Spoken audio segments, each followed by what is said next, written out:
The following talk is offered freely to ensure that no one is ever denied access to these practices and to these teachings.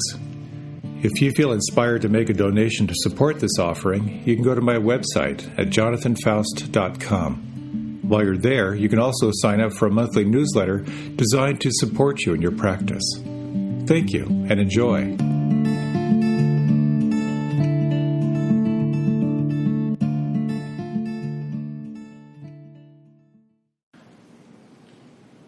So I moved into a yoga ashram when I was 25 and jumped right into these wild yogic practices.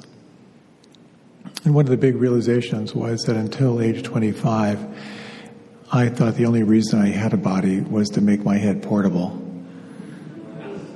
It wasn't until later that I realized that the body is the doorway to awakening. Should we maybe bring the sound down a little bit? I think there's a little bit of echo. Sound okay? We have this real mechanistic view of the body, through Western science. And yet all these techniques of yoga and meditation and Tai Chi and Qigong and all these mind-body techniques are about using the body as a spiritual tool. And a lot of people have been writing me recently saying, what do I do when I experience weird sensations in my body when I meditate and when I practice? I'd like to talk about that a little bit tonight. A little bit about why the body is considered the foundation of spiritual practice, particularly in this tradition. And how you can use the anchors in a very alive and real way. We're going to review the anchors and the practice of the anchors. And the different ways you can experience energy in the body and how to work with them, ranging from the blissful sensations to the really unpleasant sensations to the downright weird sensations that occur. And then if we have time to talk into some of the non-traditional techniques that use different techniques for accessing body awareness, particularly moving from the gross body into what's called the subtle body. Initially, I was trained in transcendental meditation when I was 15, and it was quite a powerful experience for me. And I practiced that technique for about 15 years, very intensively. And I went to rigorous trainings and so forth, and they always gave this example of the mind, and I just flashed on it as I was thinking about this topic. Where they say, imagine you're driving down the road listening to your favorite music, and then you're thinking, what would be better than this if I was driving a Corvette? So then you imagine you're driving down the Corvette listening to really good music, and then you're thinking, what would be better than this? If I was driving this Corvette and listening to the radio with someone who's really, really attractive in the passenger seat. What would be even better than that? Would be if I was driving this Corvette down the highway, listening to the radio with someone really attractive in this seat who was really attracted to me. And what would be even better than that? Would be two people in the car with me. And then it goes on and on and on. And this is really the nature of the mind. The mind wants more. The mind basically wants more in ever-increasing quantities forever and ever and ever.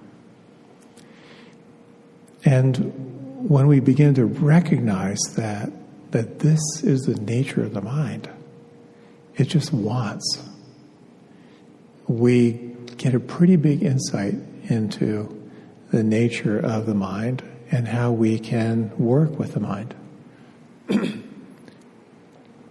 Desire puts everything in motion. The whole wheel of life begins with desire. So then different traditions have different ways of working with desire. And there are a lot of traditions that say, hey, well, if desire kicks off the entire mechanism, well, let's kill desire. Let's just knock it out of there. And so we have different models that show up in all different cultures and all these different permutations. The flesh is weak, it needs to be overcome. So denying the body, denying pleasure. In the yogic tradition that I lived in for a couple decades, there was a sense that energy, this life force, it's like riding an elevator. So keep moving it up and in, don't let it out. So, the practice of celibacy was a really important part of the practice. Like, keep riding the elevator up, up, up. The whole idea that the halo around a saint's head is sexual energy fully transformed. That's that model. So don't go there. It's bad. And someone said I grew up in North Texas, where I found out that sex is the most vile, disgusting thing in the world, so you should save it for someone you really love. So everywhere you look, you see these different traditions have different approaches. Catholic priests, nuns, and monks and renunciates don't enter into the world because it's full of desire that's going to pull you away from what's most important. So don't go there. And again, as I mentioned before, I practiced celibacy for almost 7 years as part of being in this community in my 20s and 30s, which was quite the challenge. And there's something very powerful about the practice of restraint. I certainly found in my own practice of celibacy in my 20s and 30s, it shone a very, very intense mirror on myself, because I could see all my conditioning around relationship. Oh, if I say this and they say that, maybe it means this, and all the internal posturing. And then recognizing that all these people I would have pursued, but I never would have had the emotional maturity to maintain a relationship. Seeing that was so liberating. So I'm very grateful for that practice of restraint. And I'm very grateful it's over. And so in the Buddha's time, he engaged into these practices of deep restraint. When he began his spiritual path, like in many paths, first there's the teaching of if it's pleasurable, it's probably bad for you. So this intensive restraint. And in that practice, the recognition that restraining from pleasure and restraining from sensuality can provide very powerful insights, but not liberating insights. And so this cultivated this teaching of the middle way, of not too tight, not too loose. Where the Buddha said, if you think that you can achieve awakening by indulging the senses, you may be mistaken. But if you think you can gain your awakening by denying the senses, you may find you're equally mistaken. So we have to cultivate this middle way of not too tight, not too loose.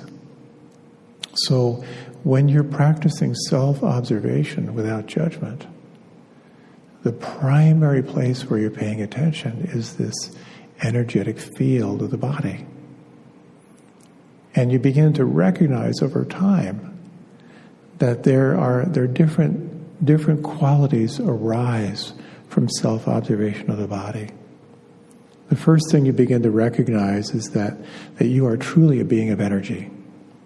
This life force, the chi, the ki, the Holy Spirit, prana, whatever you call it, it animates your body. It's the difference between your body and a corpse, is this life force. And so you notice all the particles and waves of energy that animate your body. But then you begin to notice that energy experience, without you realizing it, will very quickly get categorized into one of three qualities. It's referred to as Vedana in the Pali tradition.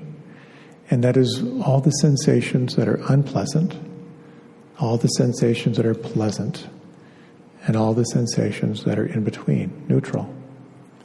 And your entire life is reacting to unpleasant, pleasant, and neutral. Your entire life.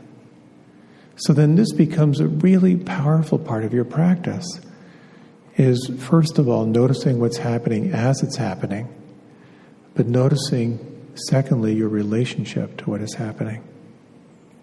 And I've mentioned before a wonderful teacher by the name of U Tejaniya. And when you do a retreat with him, you're not told how long to sit, you're not told what technique to do, but what you do for your practice 24/7 is to notice the play of unpleasant, pleasant, and neutral, and how you respond to it. And when your mind gets very, very subtle, you can begin to see. And how I experience, it's like this little meter. Something arises, oh, I don't like that. Something arises, oh, I do like this. And it just jumps around all the time. Someone walks into a room, it's someone you like, that expansive feeling. You turn the corner, there's someone you don't like, the clenching. So you begin to see that in your experience of Vedana, of your usually unconscious response to the energetic experience of here and now, you begin to see into your patterning and all of your conditioning. You get to see your aversions, your attractions, the stuff you grasp for, the stuff you push away, the stuff that bores you. And as you continue to pay attention to this arising, you also begin to notice all the different thought forms that arise out of your experience. Something arises, it's unpleasant, you create a story, because that story reminds you of something else, and that reminds you of something else, and you've developed a whole narrative on a very, very simple sensation. I remember once meditating, there was a farm, and there were some sheep in a distant field, and I grew up on a sheep farm, and I just heard this one little sheep, and I had this full memory of the pleasant sensations and the memories, and 45 minutes later, I realized I was meditating. I was completely lost in that story. So these 4 foundations of awareness become very integral to your practice. The direct experience of energy, pleasant, unpleasant, and neutral, and then being aware of the thought forms that arise out of your experience. And then just to mention the 4th foundation, which in some ways is more subtle, but as you're practicing self-observation without judgment, you then begin to notice that certain thoughts fall into certain categories.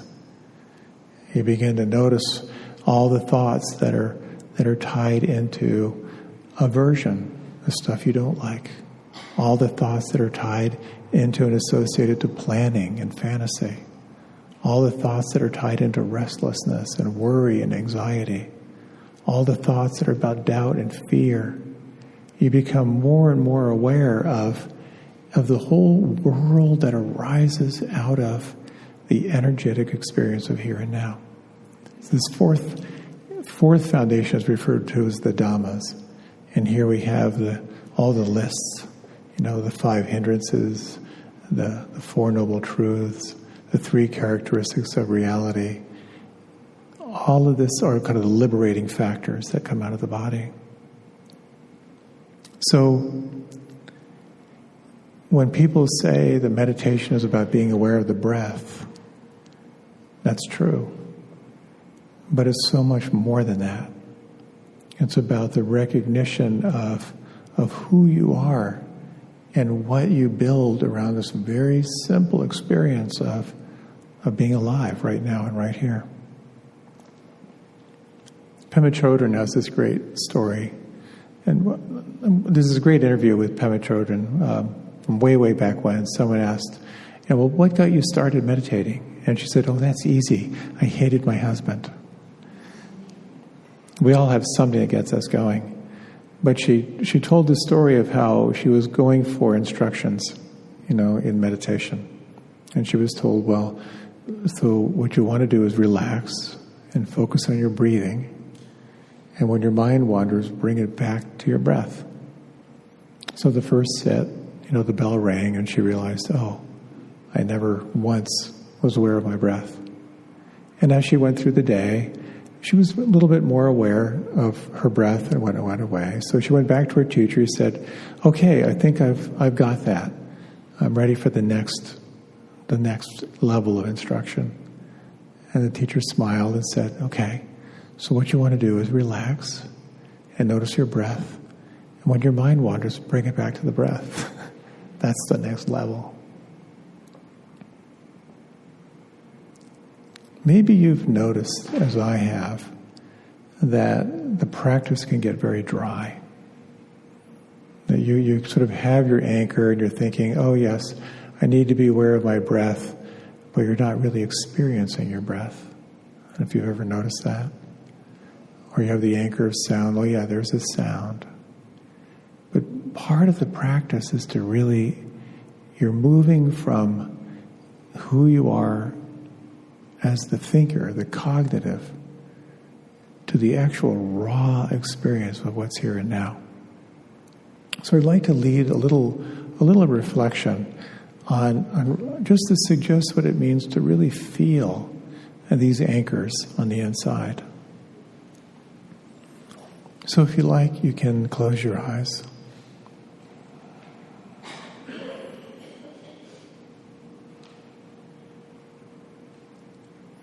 And as you draw your attention to your breathing right now,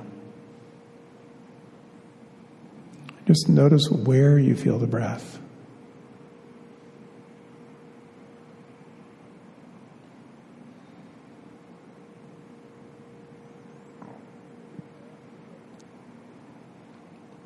I'd like to offer just a few suggestions.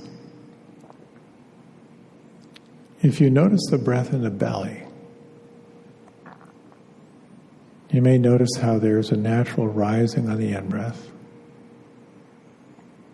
and a falling on the out-breath.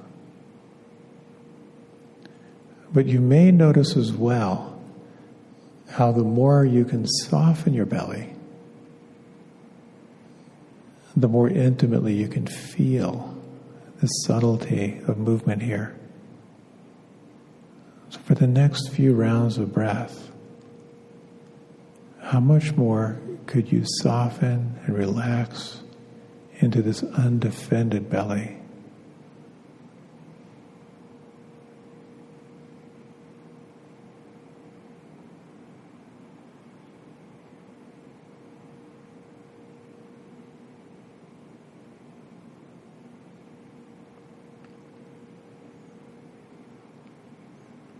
And as you sense the breath, can you imagine the shape of your lungs? And can you imagine or feel the upper lobes of the lungs that actually extend up behind your collarbones?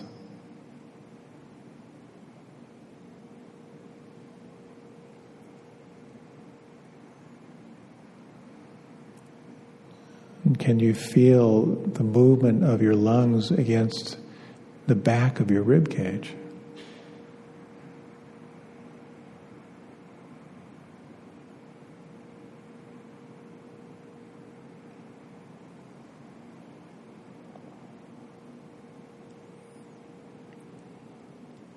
And if you guide your breath now to the nostrils, you might just first sense the movement of the breath against the septum. Quite often this is where it's most profoundly felt.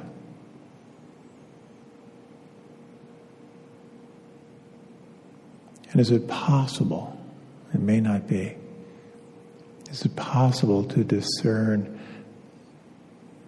a temperature differential from the inhalation to the exhalation? Perhaps just a little bit cooler on the inhale, a little warmer on the exhale.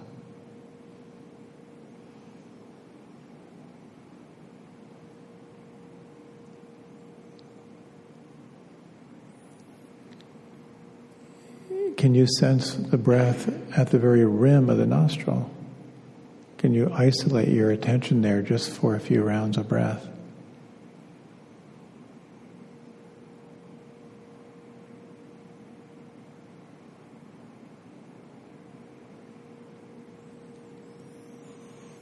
And just a taste of an even subtler practice. Can you sense the movement of the breath outside your body, in particular on the upper lip, just below the nostrils?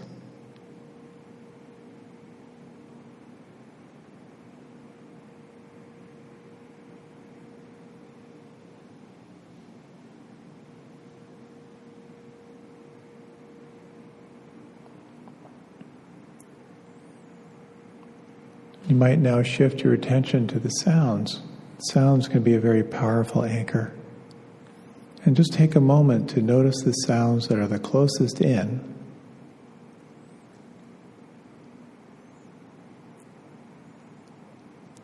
And what are the sounds that are at the furthest edge of your capacity to hear?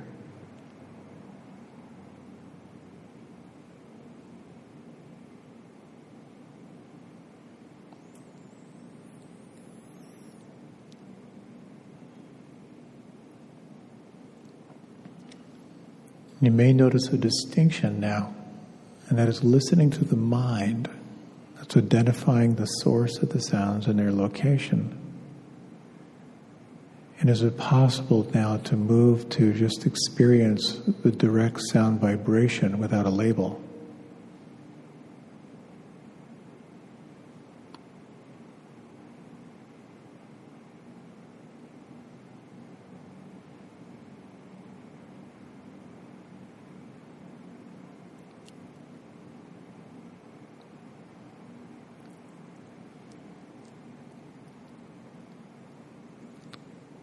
This is sometimes referred to as bare attention, listening without a past or a future, pure vibration.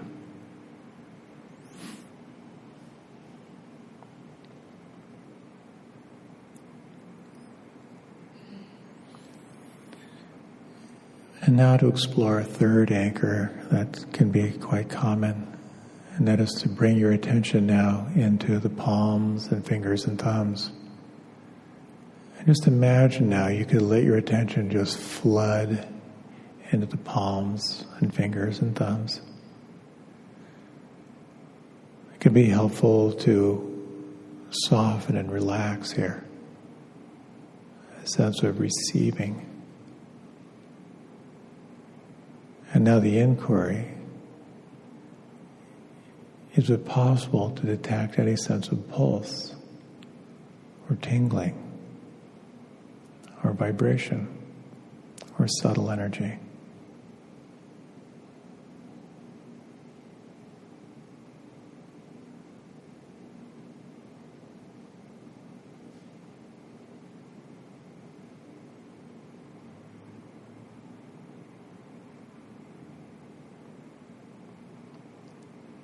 And just note anything that may have shifted over the last few minutes of really sensing how intimately you can feel at these 3 points.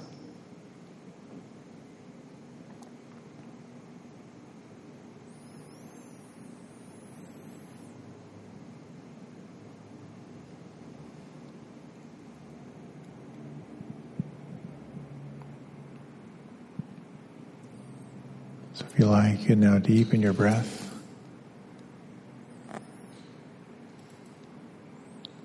And if you like, you can remain with your eyes closed, or you can open your eyes.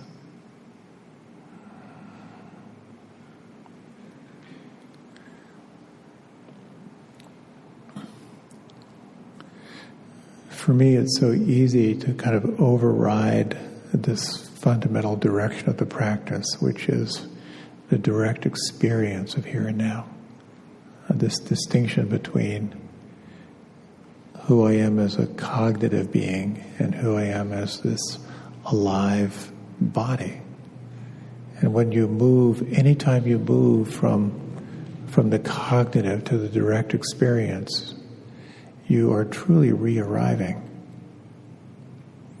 And quite often in meditation, there's so much activity that it's very difficult to move into the subtlety of some of these practices. And I'll talk a little bit later about how to sometimes best prepare for that. to kind of work out the more deep-seated tension so you can get more and more subtle. But you might sense how what these practices quite often point toward are getting more and more absorbed into the here and now. And some pretty magical things can arise when you begin to get more and more here for longer and longer periods of time. Just the subtlety of breath becomes such a powerful absorbing practice at times. So it is about the subtlety of experiencing here and now, calling your attention again and again back. But it's also about freedom and liberation. Because the Buddha famously, allegedly said, everything you want to know about reality is found in this body. Everything you want to know is revealed by paying attention to this body. And so we're instructed to be aware of what's happening as it's happening. As you breathe in, to be aware of the in-breath. As you breathe out, to be aware of the out-breath. As you walk, to be aware of walking. As you eat, to be aware of eating. As you move, to be aware of moving. To notice the play of Vedana and notice your relationship to it can be tremendously, tremendously powerful. But there's a very interesting phenomena that occurs because we're instructed to relax and pay attention and to keep relaxing and paying attention. You know, the big circle with the line through it, you know, above the line is what you're aware of, below the line is what you're not aware of. Relaxing and paying attention dramatically moves that line. And that's when things start to get funky in your practice. Because your body starts to unwind. Tensions start to unwind. And you begin to feel things you hadn't felt before. And that's a little bit of what I'd like to talk about with the little bit of time we have left. Or someone who was on a meditation retreat where they had some time to kind of deepen their practice, keep relaxing and keep paying attention. And he told me how as he was settling in, there was this unsettled feeling in his guts that just kept kind of coming up to the surface, and he had a lot of aversion toward it. And for a couple of days, he tried changing his diet and going for walks and drinking more water to see if he could kind of make it go away. But it kept returning. It just kept. This unsettled feeling in his intestines just kept returning. And I remember the practice of rain, you know, to recognize what's there, to ask if you can allow it, and if you can, to investigate and be intimate with what's there, and then to nurture what you find with compassion and empathy. And so he thought after a couple of days, okay, after trying to make this thing go away, let me just see if I can be with it. And so he began to just make room for it.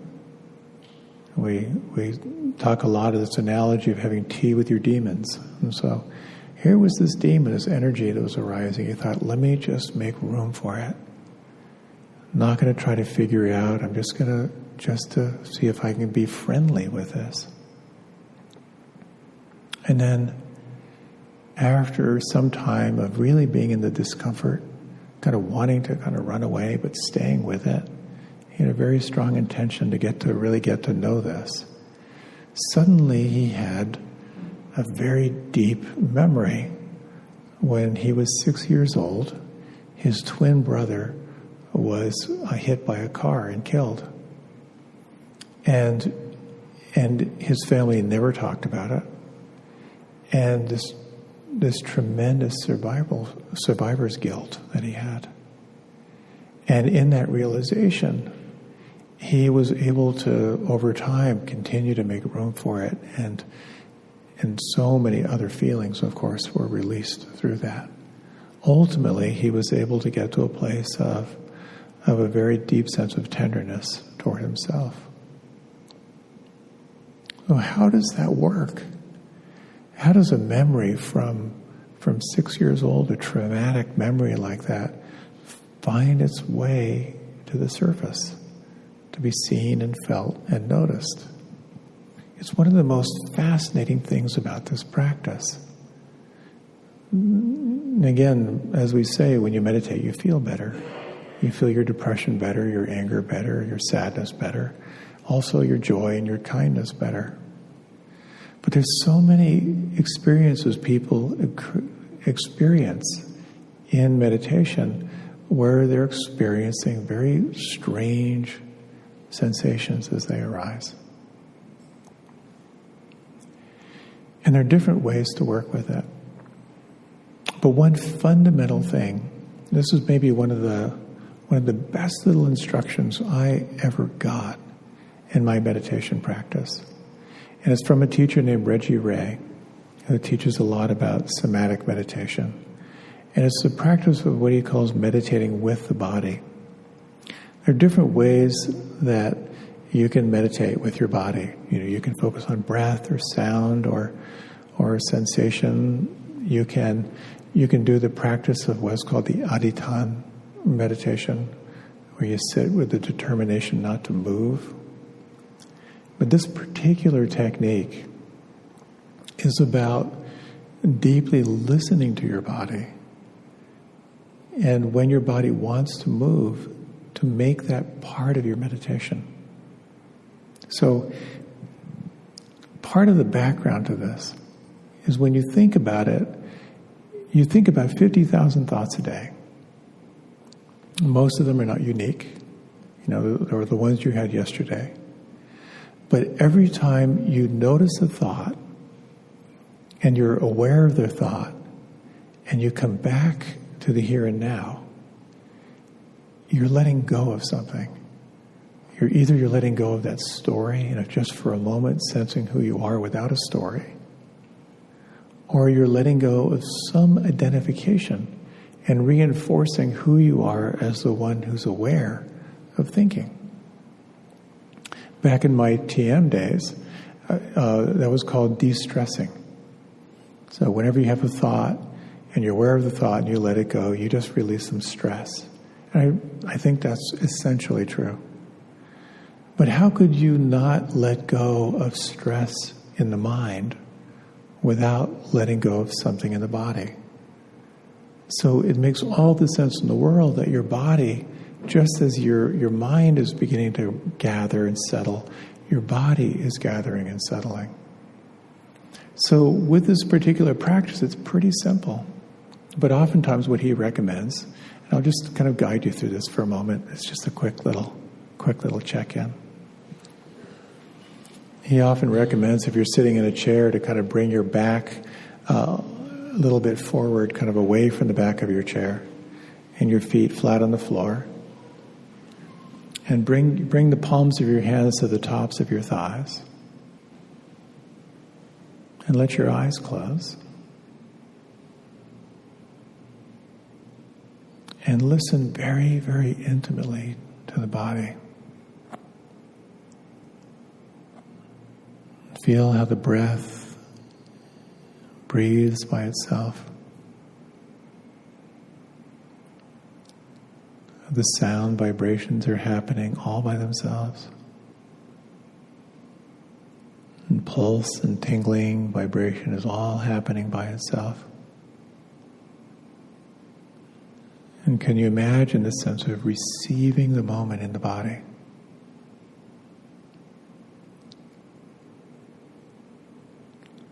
And any time there's a signal from your body that it wants to move,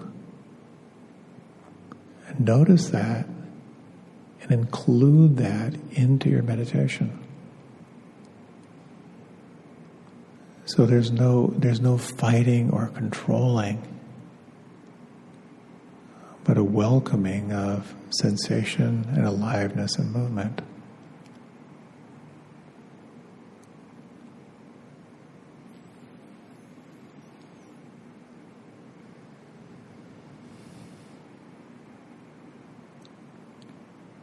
And if you like, you can deepen your breath and you can open your eyes. Is that helpful in some way? I find that to be really, really powerful. Quite often I'm asked, well, what if I do if my nose itches? Can I scratch it? Is that legal? And in that same way, the one tradition would tell you, no way. Watch the sensations, be the observer, notice the unpleasant arise, and eventually it'll change. But stay the witness. And what this tradition, or this approach would say, notice the unpleasant arise, and then make a decision that you're going to move. And then you can feel your hand coming up. And then you can scratch that itch and watch the unpleasant turn to pleasant. And feel your hand as it comes back down. And you've just made that an integral part of your practice, where you're really relating to the play of Vedana, of pleasant and unpleasant and neutral. But what happens in this practice is the tensions that you're holding inside, they start to unwind. They just start to flow. You're relaxing, you're paying attention. So things will start to move in your experience. Have you ever had the experience of your body swaying in meditation, spontaneously swaying in meditation? Either swaying from side to side or back and forth. It's a very natural phenomena. In fact, if you've ever seen the davening, if you've ever seen like at the Wailing Wall, you'll see my sense of that is at one point that was a completely spontaneous movement, but that kind of got copied, and now it's more of a willful practice.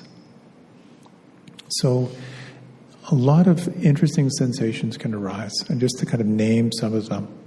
And some of them are indicative of moving into a different brainwave state. Have you ever had the experience where your body feels very, very heavy? Or have you ever had the experience where your body felt like it was tilted? Or felt very, very light? Or maybe a sense that you're spinning a little bit? Quite often, this is an indicator that you're in a very, very deep, altered brainwave state. Just very, very quickly, the linear rational mind is the beta level of brainwaves. This is comparing, judging, planning, figuring things out. When you begin to become more aware of the body, where the senses begin to dominate, you're shifting into the alpha state. It's a state of relaxation. You're a little bit more aware of the field in which thoughts are arising. If you stay with it, sometimes you'll experience the brainwave state of theta, which is the brainwave state of sleep. And two things occur in the theta brainwaves, and that's spatial and temporal weirdness. Space and time get really, really distorted. Like when you wake up in the morning, oh, I'm back. And what time is it? You lost that sense of time and space. So sometimes in your practice, if you're feeling either a sense of really, really deep heaviness, or you'll get some kind of disorientation in terms of where you are in space, or a little floating feeling, some kind of feeling like your tongue feels really, really wide, that's just a sign that you're in the theta state. It can feel very, very weird and disorienting, but it's also kind of cool.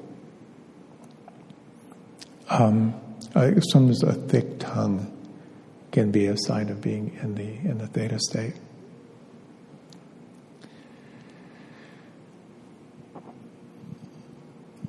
One thing just to name, and we have just a few minutes left. Just as this person on retreat kind of felt this unpleasantness, and as over time he was able to be with it, he recognized there was this deep early trauma in his experience. It's not uncommon in your practice for anything that's been undigested in your experience to arise. It's going to make its way up through the body. You're going to experience it as unusual, weird sensations. And here, this practice of rain is so important. To recognize what's there. And then the A is to inquire, can I allow it? And the question to ask is, does it feel okay to be with this? Does it feel safe to be with this? And if you have a sense that it doesn't, this is not about powering. This is not a practice of powering through. It's a practice of kindness and compassion. So the most strategic thing you can do is to let it know you see it, and let it know another time when the conditions are different. Your intention is to be with it. But to turn your attention away from that energetic phenomena and revisit it another time. If you do find that things arise in your practice that are unusual or difficult, it can be very, very helpful to find someone who may have experienced this before. So if you do have challenges in your practice, which is kind of a sign that your practice is alive, just to say that IMCW does have a mentoring community, people you can connect with. My time is pretty limited, but if there's anything that occurs for you, if I can help you with any resources, please do let me know. And this practice is such an interesting practice because on one level, it's so healing. There's such a sense of coming home. But at the same time, when you really, really want to be free, when you have a very sincere and deep intention to really increase your capacity for happiness and joy, what happens in this practice is that everything that isn't happiness and joy is going to start to arise in your practice. It's why in a community like this, it's one of the rare things where when you can be talking with someone and they'll say, "How are you doing?" You can say, I just feel kind of beaten up inside and just kind of hopeless, and my practice is really frustrating. And the other person will say, "Wow, that's great." Because there's this understanding that this is a practice first of balance, but it's also a practice of liberation, a practice of seeing more clearly and really learning what it means to live as fully as you can live. So thank you for letting me ramble here. I did want to say there's another piece I'd like to share sometime, and that is this distinction between the practices of allowing and the practices of doing. There's certain elements of this practice that are about using sort of manipulation and control to sort of facilitate shifts in consciousness. And then there are practices that are about letting be and allowing. So there are certain breathing techniques that you can explore. They'd be quite powerful for shifting your nervous system, and certain techniques that you can focus on different energy centers in the body. It's all really, really cool stuff, and I look forward to sharing more of that down the road. In the meantime, thank you for your time and attention. May you and your body have a wonderful evening together. If you have any questions about the year of living mindfully, there'll be kind of a collection up here. Happy to chat with you then. Have a wonderful night. Thank you again.